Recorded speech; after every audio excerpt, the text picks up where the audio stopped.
ज्या इंद्र मेघवाल या मुलाची निर्घुण हत्या जायल सिंग या शिक्षकांनी केली, त्या विरोधात आमची मागणी आहे, फाशी द्या, फाशी द्या, इंद्र मेघवालच्या खुनाला फाशी द्या, फाशी द्या, फाशी द्या, फाशी द्या, फाशी द्या। मला अशी संधी मिळाली की माईक तर पकडाव नाही, रड येते असा बोलावू नये असं वाटते की खरंच आपले लेकरं शाळेमध्ये गेले नाही पाहिजे म्हणून हे लोक आपल्यावर इतका अत्याचार करतात। अरे आमचे लेकरं शाळेत जातील तर मास्तरला पेमेंट मिळेल, शाळेत लेकरं जातील नाही तर पेमेंट मास्तरला मिळेल कुठून? शाळा बंद पडेल, मास्तर तुम्ही बनाल कुठून? ह्या विचार करा।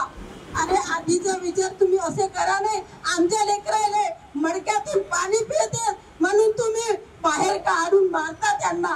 अरे तुमच्या लेकराले आम्ही अगर असं घरात असून मारला तर तुम्ही काय म्हणू शकाल? आज आमच्यावर इतका अत्याचार करता, आमच्या डोळ्याला पाणी आणता, आम्ही तुमच्यासाठी काय कुठं न्याय दिला पाहिजे? आज तुम्हाला फाशीचा हुकूम मिळाला पाहिजे, हे आम्ही अशी मागणी करू आणि आम्ही झांसी पर्यंत काय आम्ही दिल्ली पर्यंत पोहोचू। आज मोदी झोपला आहे का? नहीं चलेगा, नहीं चलेगा, नहीं चलेगा, नहीं चलेगा, नहीं चलेगा, नहीं चलेगा। फाशी द्या, फाशी द्या, फाशी द्या, फाशी द्या, ब्राह्मणशाही नहीं चलेगी, नहीं चलेगी, नहीं चलेगी, ब्राह्मणशाही नहीं चलेगी, नहीं चलेगी, नहीं चलेगी। 9 वर्षाच्या इंद्र मेघवाल या नावाच्या मुलाचा त्या मुलाला त्याच्या शिक्षकांनी मारहाण केली। जुलै महिन्यातली घटना आहे आणि साधारणपणे 21 दिवसानंतर तो मुलगा मरण पावला हॉस्पिटलमध्ये। त्याला जी मारहाण झाली होती ती इतकी भयानक होती की त्या मुलाला पहिल्यांदा कानामधून दुखणं सुरू झालं आणि इतकं भयानक दुखणं होतं ते की त्यांनी अत्यंत वेदना सहन करत त्यांनी आपला जीव सोडला। ब्राह्मणवाद, पूंजीवाद, नराधमांना, नराधमांना, नराधमांना। आपणा सर्वांना माहिती आहे की अनुसूचित जाती जमाती अन्याय अत्याचार प्रतिबंधक कायदा हा मुद्दाम करून अनुसूचित जातीच्या लोकांवरती होणारा अन्याय थांबवण्याकरिता तयार करण्यात आलेला होता आणि या कायद्यामधील ज्या तरतुदी केलेल्या होत्या त्या तरतुदीच्या पालन करण्याच्या बाबत निर्देश सर्व राज्यांना सुद्धा देण्यात आलेले होते। हा कायदा केंद्राने तयार केलेला कायदा होता। या कायद्याचं मूळ उद्दिष्ट म्हणजे अस्पृश्यता नष्ट करणं हे असताना हा कायदा जेव्हा तयार करण्यात आला आणि या कायद्याची अंमलबजावणी सुरू झाली की जेणेकरून अनुसूचित जाती जमाती या वर्गावर होणारे सर्व प्रकारचे अत्याचार या कायद्याने प्रतिबंधित करण्यात यावे। या कायद्याची अंमलबजावणी करण्याकरिता या कायद्यातील काही तरतुदी होत्या की राज्यांनी त्यांच्या राज्यामध्ये विशेष पोलीस ठाणे उभारावे की जेणेकरून अन्याय अत्याचाराच्या घटनेची दखल त्या पोलीस स्टेशनमध्ये नोंदवल्या जाईल व विशेष न्यायालयाने स्थापन करून विशेष सरकारी वकील स्थापन करून या कायद्याच्या तरतुदीचे काटेकोरपणे पालन व्हावे व दोषींना शिक्षा मिळावी हा त्याच्या मागचा उद्देश होता। परंतु हा कायदा तयार झाल्यानंतर सुद्धा अन्याय अत्याचाराचे प्रमाण आपल्याला वाढलेले सतत दिसत होते। म्हणून त्यानंतर अनुसूचित जाती जमातीतील एक जागृत वर्ग संघर्ष करण्याकरिता घडत होता व नंतर त्याच माध्यमातून या कायद्यामध्ये दुरुस्ती सुद्धा करण्यात आली आणि दुरुस्ती करून अजून या कायद्याला कसं कठोर करता येईल याची दखल घेतली गेली। त्यानंतर सुद्धा अनुसूचित जाती जमातीवरील होणारे अन्याय अत्याचार हे थांबत नाही आणि सतत ह्या घटना आपल्या निदर्शनास येतात। यापूर्वी या पत्रकामध्ये लिहिल्याप्रमाणे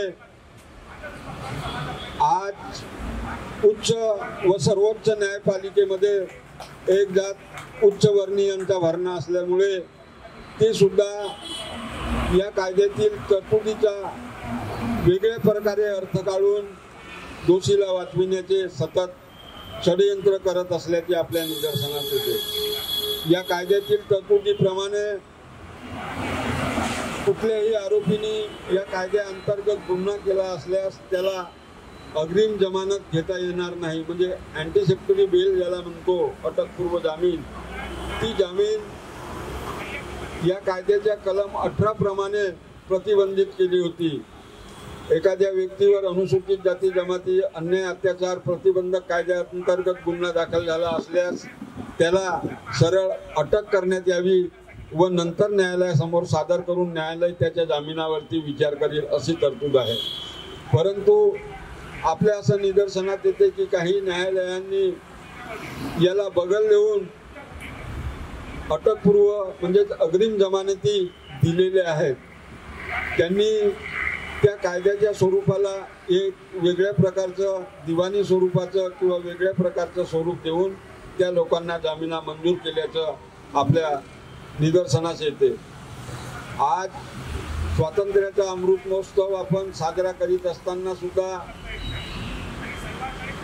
दलितावरील होणाऱ्या अन्याय अत्याचाराच्या घटना जेव्हा समोर येतात तेव्हा खऱ्या अर्थानं आपल्याला स्वातंत्र्य मिळून 75 वर्ष झाल्यानंतर सुद्धा संविधानाप्रमाणे जे वंचित वर्ग आहेत त्याला न्याय मिळाला किंवा नाही मिळाला याचा सुद्धा आढावा घेणं हे अग्रक्रमानं फार जरुरी ठरलेलं आहे।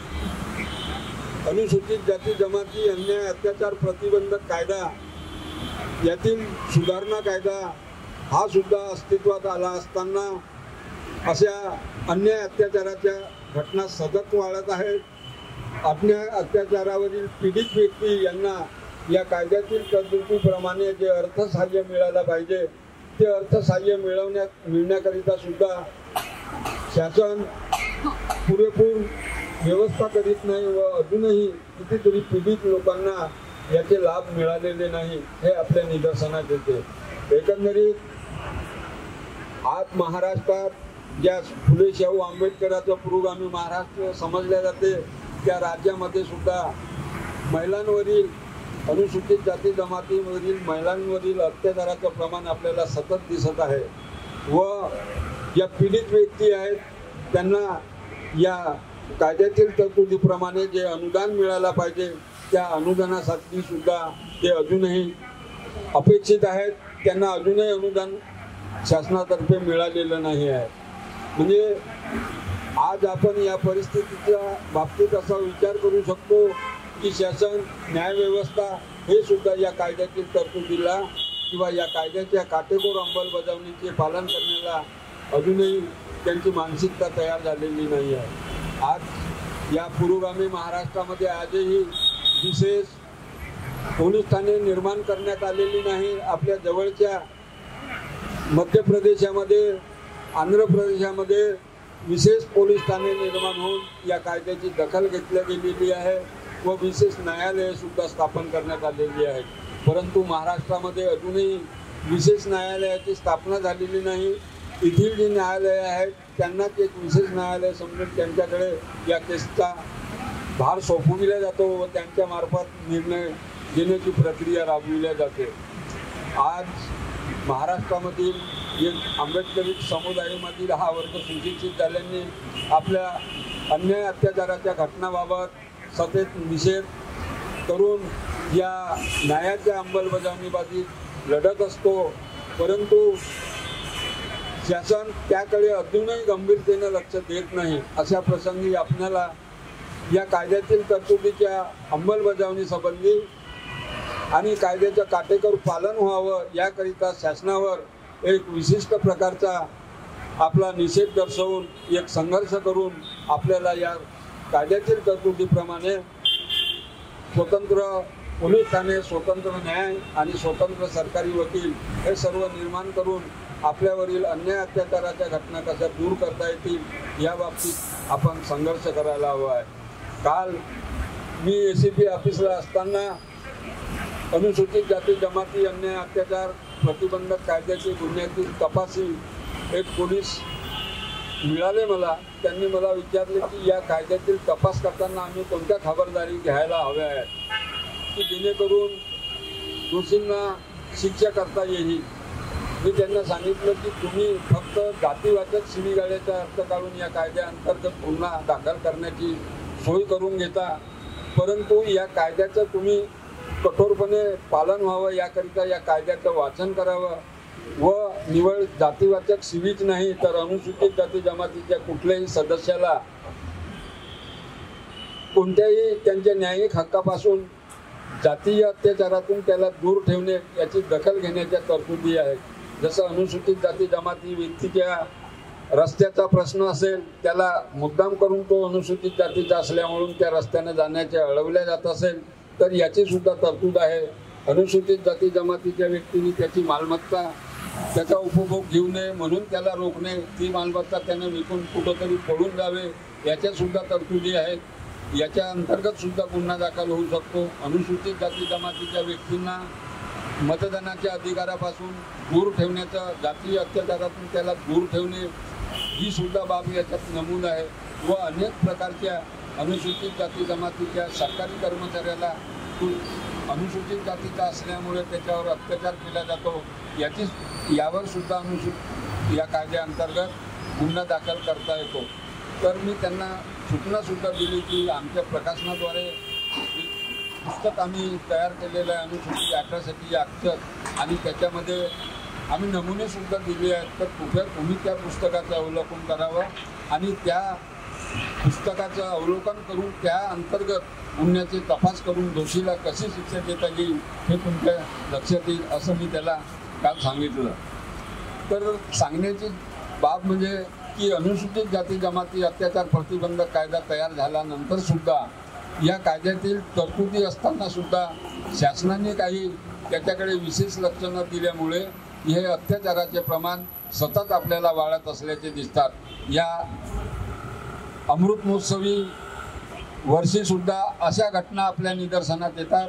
म्हणून आपण या घटनेचा प्रखरपणे विरोध करून अशा अन्याय अत्याचार प्रतिबंधक कायद्याप्रमाणे दोषीला कशी शिक्षा देता येईल व या कायद्याचं कठोरपणे पालन कसं करता येईल याकरिता आपण विदेश नोंदवून या कायद्यातील तरतुदीचं पालन शासनाने काटेकोरपणे करावं याकरिता आपण संघर्ष करूया आणि या संघर्षात अपन सर्व सहभागी होऊया. जय भीम जय भारत. सर्वे का एक मुख्य उद्देश्य था ये जो घटनाएं होती हैं विद्यार्थियों के ऊपर, ये क्यों होती हैं, इसके पीछे क्या कारण है, ये जानने का प्रयास. तो ये हुआ एक ये ऐसा सर्वे क्यों, तो संघ द्वारा ये मध्य प्रदेश के कुछ भाग में जिलों में ये कार्य किया गया था 2 साल पहले. उसकी रिपोर्ट है. संघ द्वारा प्रदेश के 5 प्रमुख क्षेत्र में, ये बघेलखंड है, बुंदेलखंड है, चंबल है, महाकौशल है और निमाड़ है. ये 10 जिलों के 30 गांव में ये सर्वे किया गया था. 412 दलित परिवार का सर्वेक्षण किया गया था इसमें. इस दौरान इन गांव के दलित सरपंच, शिक्षक, अधिकारी और कर्मचारी से भी बातचीत की गई थी. इसमें ये मसला जब सर्वे का शुरू हो गया तो इस दौरान क्या क्या सामने आया ये इसमें देखा गया कि पहली बात है कि छुआछूत के बारे में उत्तर भारत के कई राज्यों में, चाहे राजस्थान हो, उत्तर प्रदेश हो या अन्य कोई भी राज्य हो, मध्य प्रदेश से लेकर, तो ये बहुत सारा ज़्यादा प्रमाण से वहाँ पर जाति भेद का और छुआछूत का ये मसला चलता रहता है और इसमें बहुत सारा जातीय अत्याचार भी होते हैं. जैसे मतलब इसमें सर्वे के इसमें देखा गया कि शामिल सभी गांव में दलित के साथ छुआछूत का प्रचलन है। ये प्रचलन बहुत ज़्यादा प्रमाण से है, यानी कि कोई गांव जाति आधारित पर छुआछूत से मुक्त नहीं है। ये बात सामने आई। मध्य प्रदेश के कुल मिलाकर 70 प्रकार की छुआछूत प्रचलित है। 70 प्रकार की छुआछूत प्रचलन है उसका। 80% गाँव में दलितों के मंदिर में प्रवेश पर रोक है। गांव में कई दलितों की कटिंग नहीं कराते हैं, कटिंग नहीं कराते। 50% गाँव में दलित बच्चों के आधुनिक नाम पर, मतलब जो नाम रखते हैं आधुनिक, उसके ऊपर भी उनकी पिटाई कर देते हैं। बुंदेलखंड में सबसे ज़्यादा 52 प्रकार की ये छुआछूत प्रकार हैं। तो का प्रचलन ज़्यादा प्रमाण से है। चंबल में 49% है, नेमाड़ में 41% है, बुंदेलखंड में 38% है और महाकौशल में 7 प्रकार की छुआछूत प्रचलित है। मतलब इस इतना प्रमाण से प्रचलन ये छुआछूत का चलते रहता है। तो ये आज जो घटना हुई है राजस्थान में, तो राजस्थान ये बहुत बड़े पैमाने पर वहाँ पर छुआछूत आज भी, चाय टपरी हो या पान ठेला हो या कहीं पे भी, तो पानी पीने के बर्तन जो रखते हैं, गिलास वगैरह या चाय पीने के, तो अलग रखा जाता है। तो इस प्रकार के इस 75वीं साल में हम लोग अमृत महोत्सव, एक देश का अभियान, और ये बताते हैं कि भी 75 वर्ष के अमृत महोत्सव चल रहा है और उसी आधार पर यहाँ पर घर घर में तिरंगा ऐसा अभियान भी जाहिर किया जाता है। और इस अवसर के 75वीं वर्ष अवसर पर अमृत महोत्सव, और अमृत महोत्सव में ऐसी घटनाएं ये निंदनीय है। और ऐसी बात होती है कि 75 के महोत्सव पर हमको देश ने क्या दिया? अत्याचार दिया, उत्पीड़न दिया या और कुछ दिया? तो ये कौन सा फ्रीडम है? नहीं चलेगी, नहीं चलेगी, नहीं चलेगी, नहीं चलेगी। हा जो ॲट्रॉसिटी ॲक्ट आहे, हा आपला देश स्वतंत्र झाल्यावर 1935 मध्येच संविधान सभेच्या 3ऱ्या सभेमध्ये म्हटलं गेलं होतं की हा अस्पृश्यता निर्मूलन हा एक कायदा व्हावा। तर तेव्हाच त्या लोकांनी अस्पृश्यता निर्मूलन हे व्हायला पाहिजे आणि हा जो कोणी कायदा मानणार नाही त्याला शिक्षा होईल। आता त्याच्यानंतर 2 ऑक्टोबर 1989 ला हा कायदा ॲट्रॉसिटी ॲक्ट म्हणून लागू झाला होता। त्या हिशोबाने याचे काही खूप फारसे परिणाम आले नाही। परत 2018 मध्ये यांना सुद्धा परत रिव्ह्यू केलं, पण त्याचा देखील आपल्याला अजूनही काही फायदा मिळाला नाही। शिकवा चेतवा संघटित करा, शिकवा चेतवा संघटित करा। नहीं चलेगा, नहीं चलेगा, नहीं चलेगा, नहीं चलेगा। हल्ला बोल, हल्ला बोल, अरे टोपी वाले हल्ला बोल, बोल सैनिका हल्ला बोल, बोल सैनिका हल्ला बोल, बोल सैनिका हल्ला बोल। भारत की संविधानाचा ॲट्रॉसिटी ॲक्ट लागू करा, ॲट्रॉसिटी ॲक्ट लागू करा। स्कूलों में ब्राह्मण नहीं चलेगा, स्कूलों में ब्राह्मण नहीं चलेगा, स्कूलों में ब्राह्मण नहीं चलेगा, ब्राह्मणशाही नहीं चलेगी, ब्राह्मणशाही नहीं चलेगी, ब्राह्मणवाद नहीं चलेगा, ब्राह्मणवाद नहीं चलेगा। जोर जुल्म के टक्कर में फांसी दे, फांसी दे, फांसी दे, फांसी दे, फांसी द्या, फांसी द्या, नहीं चलेगी, नहीं चलेगी, नहीं चलेगी, नहीं चलेगी। इस जोर जुल्म के टक्कर में, इस जोर जुल्म के टक्कर में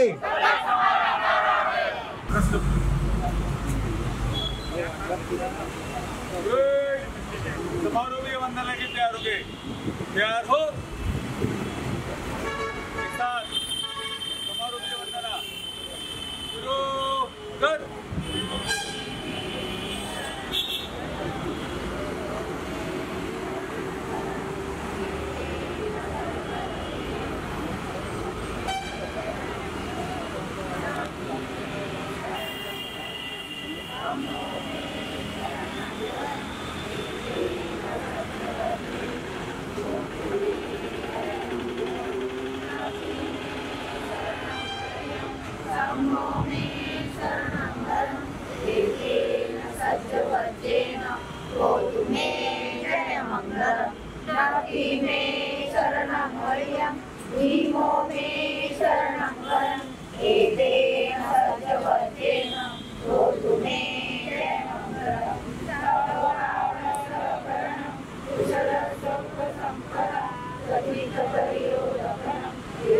Buddha